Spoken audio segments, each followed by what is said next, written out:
A nephew of hers used to observe that his visits to Chawton after the death of his Aunt Jane were always a disappointment to him.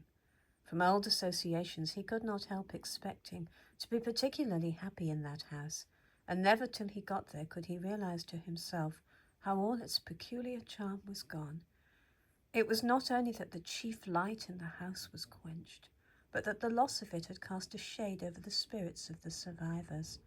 Enough has been said to show her love for children and her wonderful power of entertaining them, but her friends of all ages felt her enlivening influence. Her unusually quick sense of the ridiculous led her to play with all the commonplaces of everyday life, whether regarded as persons or things, but she never played with its serious duties or responsibilities, nor did she ever turn individuals into ridicule. With all her neighbours in the village, she was on friendly, though not on intimate terms. She took a kindly interest in all their proceedings and liked to hear about them. They often served for her amusement, but it was her own nonsense that gave zest to the gossip. She was as far as possible from being censorious or satirical. She never abused them or quizzed them. That was the word of the day, an ugly word, now obsolete, and the ugly practice which it expressed is much less prevalent now than it was then. The laugh which she occasionally raised was by imagining for her neighbours, as she was equally ready to imagine for friends or herself, impossible contingencies, or by relating in prose or verse some trifling anecdote coloured to her own fancy, or in writing a fictitious history of what they were supposed to have said or done, which could deceive nobody.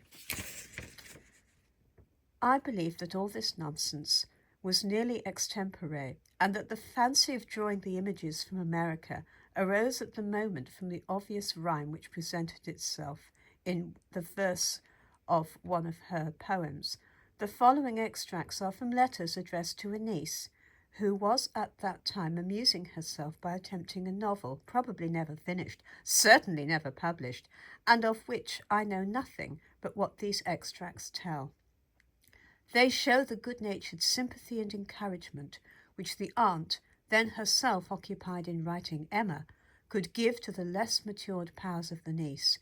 They bring out incidentally some of her opinions concerning compositions of that kind. Extracts. Chawton, August the 10th, 1814. Your Aunt C. does not like desultory novels, and is rather fearful that yours will be too much so, that there will be too frequent a change from one set of people to another, and that circumstances will be sometimes introduced of apparent consequence which will lead to nothing. It will not be so great an objection to me. I allow much more latitude than she does, and think nature and spirit cover many sins of a wandering story, and people in general do not care much about it for your comfort. September the 9th. You are now collecting your people delightfully, getting them exactly into such a spot as is the delight of my life. 3 or 4 families in a country village is the very thing to work on, and I hope you will write a great deal more and make full use of them while they are so very favourably arranged. September the 28th. Devereux Forester being ruined by his vanity is very good, but I wish you would not let him plunge into a vortex of dissipation. I do not object to the thing, but I cannot bear the expression. It is such thorough novel slang, and so old that I dare say Adam met with it in the first novel that he opened. Hans Place, November 1814. I have been very far from finding your book an evil, I assure you. I read it immediately and with great pleasure. Indeed, I do think you get on very fast. I wish other people of my acquaintance could compose as rapidly.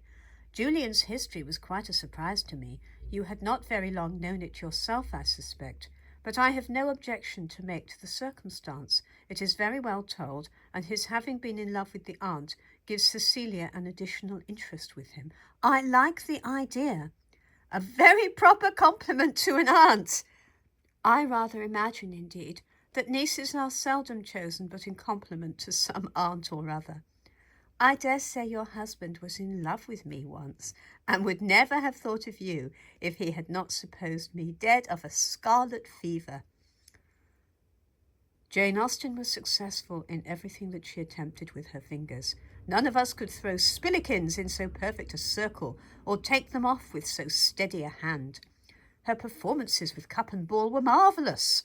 The one used at Chawton was an easy one, and she has been known to catch it on the point above 100 times in succession till her hand was weary. She sometimes found a resource in that simple game when unable, from weakness in her eyes, to read or write long together. A specimen of her clear, strong handwriting is here given. Happy would be the compositors for the press if they always had so legible a manuscript to work from. But the writing was not the only part of her letters which showed superior handiwork. In those days there was an art in folding and sealing. No adhesive envelopes made all easy.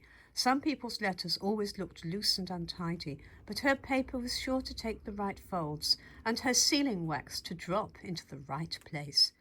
Her needlework, both plain and ornamental, was excellent, and might almost have put a sewing machine to shame. She was considered especially great in satin stitch.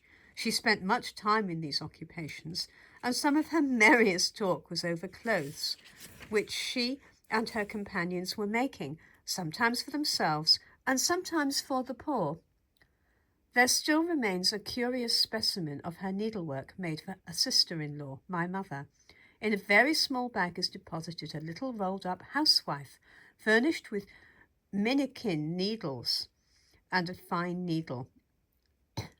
In the housewife is a tiny pocket, and in the pocket is enclosed a slip of paper, on which, written as with a crow quill, are these lines: "To this little bag I hope will prove to be not vanity made, for should you thread and needles want, it will afford you aid.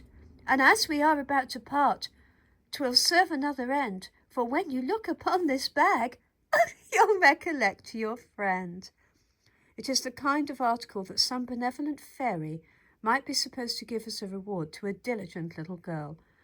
The whole is of flowered silk, and having been never used and carefully preserved, it is as fresh and bright as when it was first made 70 years ago, and shows that the same hand which painted so exquisitely with the pen could work as delicately with the needle. I have collected some of the bright qualities which shone, as it were, on the surface of Jane Austen's character and attracted most notice, but underneath them there lay the strong foundations of sound sense and judgment, rectitude of principle and delicacy of feeling, qualifying her equally to advise, assist, or amuse. She was, in fact, as ready to comfort the unhappy or to nurse the sick as she was to laugh and jest with the light-hearted. 2 of her nieces were grown up, and one of them was married before she was taken away from them. As their minds became more matured, they were admitted into closer intimacy with her and learned more of her graver thoughts. They know what a sympathizing friend and judicious adviser they found her to be in many little difficulties and doubts of early womanhood. I do not venture to speak of her religious principles. That is a subject on which she herself was more inclined to think and act than to talk, and I shall imitate her reserve, satisfied to have shown how much of a Christian love and humility abounded in her heart, without presuming to lay bare the roots whence those graces grew. Some little insight, however, into these deeper recesses of the heart must be given when we come to speak of her death.